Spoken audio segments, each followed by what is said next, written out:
السلام علیکم viewers, teachers کے احتجاج کے اوپر جو لوگ بہت زیادہ نیگیٹو ریمارکس دے رہے ہیں اور نیگیٹو کومنٹس کر رہے ہیں، میں ان لوگوں کے سامنے کچھ حقائق رکھنا چاہتا ہوں کہ ان لوگوں کے احتجاج کی بیس کیا ہے اور پے اینڈ پینشن کے رولز میں کس طریقے سے IMF کی ڈیمانڈ پر تبدیلیاں کی جا رہی ہیں۔ سب سے پہلے میں آپ کو بتاتا چلوں کہ پے اینڈ پینشن کمیشن 2023 کے رولز بنائے جا رہے ہیں، جس کی مکمل ڈائریکشن IMF نے دی ہے۔ IMF نے کیا کہا ہے کہ اس میں کمیونٹ جو دیا جائے گا وہ آخری 3 سال کی بیسک پے کی ایوریج نکال کر اس کے اوپر دیا جائے گا۔ اس میں تمام سرکاری ملازمین کا بہت زیادہ نقصان ہو جائے گا۔ دوسرے نمبر پر انہوں نے کمیونٹ کے لیے 20 سال کی حد مقرر کر دی ہے، یعنی کہ اگر کوئی بندہ 35 سال 30 سال یا 32 سال نوکری کرتا ہے تو اس کا بھی کمیونٹ 20 سال کی ایوریج کے اوپر نکالا جائے گا۔ اس میں بھی اس ملازم کا بہت زیادہ نقصان ہے۔ تیسرے نمبر پر انہوں نے یہ کیا ہے کہ پینشن لینے والا صرف ایک گھر میں ایک ہی فرد ہو سکتا ہے، یعنی کہ اگر میاں بیوی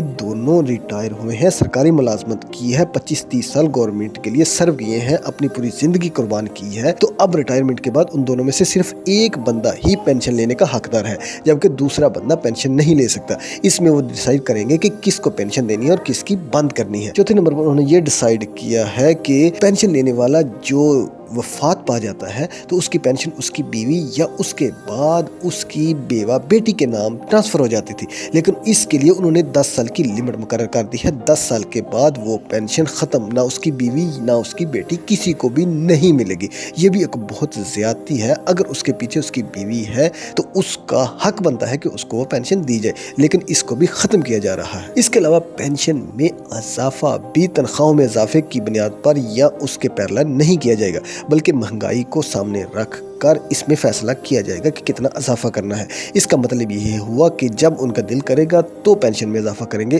ورنہ وہ پینشن میں کسی طرح کا اضافہ نہیں کریں گے۔ حالانکہ آپ خود دیکھ سکتے ہیں کہ پاکستان میں سالانہ تو کیا ماہانہ لیول پر ہی اتنی مہنگائی ہو رہی ہے کہ جس کا مقابلہ کرنا ہمارے بس میں نہیں رہا۔ اس کے علاوہ آپ یہ دیکھیں کہ جن لوگوں کو 3 سال یا 5 سال کے کانٹریکٹ پہ بھرتی کیا گیا ہے، ان بیچارے لوگوں کو پرماننٹ نہیں کیا جا رہا۔ ان لوگوں نے 3 یا 5 سال نوکری کی ہے، ایک شعبے میں اپنی سروسز دی ہیں، ان کی ACR کی بنیاد پر ان کو آگے پرماننٹ کرنا چاہیے۔ اس طرح ان کا فیوچر سیکیور نہیں ہو رہا۔ فیوچر سیکیور ہونے کی وجہ سے وہ ٹیچر کمفرٹیبل نہیں ہے، اور جب ٹیچر کمفرٹیبل نہیں ہوگا تو وہ بچوں کو کس طریقے سے اچھی طرح تعلیم دے سکتا ہے۔ ابھی IMF نے یہ تمام چیزیں اس لیے کی ہیں کہ تاکہ پاکستان کے تعلیمی نظام کو تباہ کیا جا سکے، اور پاکستان میں جو کچھ لوگ ترقی کر کے آگے آ جاتے ہیں، تعلیم حاصل کر کے کچھ آگے آ جاتے ہیں، وہ لوگ بھی پیچھے رہ جائیں اور ان کے بھی راستے بند کر دیے جائے۔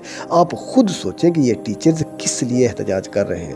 نو ڈاؤٹ کہ ان کا اپنا بھی اس میں فائدہ ہوگا، لیکن ہماری قوم کا بھی اس میں فائدہ ہے۔ ایز اے نیشن سوچنے کی ضرورت ہے۔ ہمیں ان ٹیچرز کو، سرکاری ملازمین کو سپورٹ کرنے کی ضرورت ہے، تاکہ اس طرح کے رول اور ریگولیشن پاس نہ ہو سکے اور غریب لوگوں کا نقصان نہ ہو سکے۔ یہ خود اپنے لیے ہر طرح کی آسائشیں پیدا کرتے رہتے ہیں، لیکن ملازمین کا جب نام آتا ہے تو ان کے لیے ہر طرح کی رکاوٹیں پیدا کرتے ہیں۔ میری اس طرح کی اور انفارمیٹو ویڈیوز دیکھنے کے لیے پروفیسر فاضل چینل کو سبسکرائب کریں، میری ویڈیوز کو لائک اور شیئر کرنے کا بہت شکریہ۔ اللہ حافظ، بائے بائے۔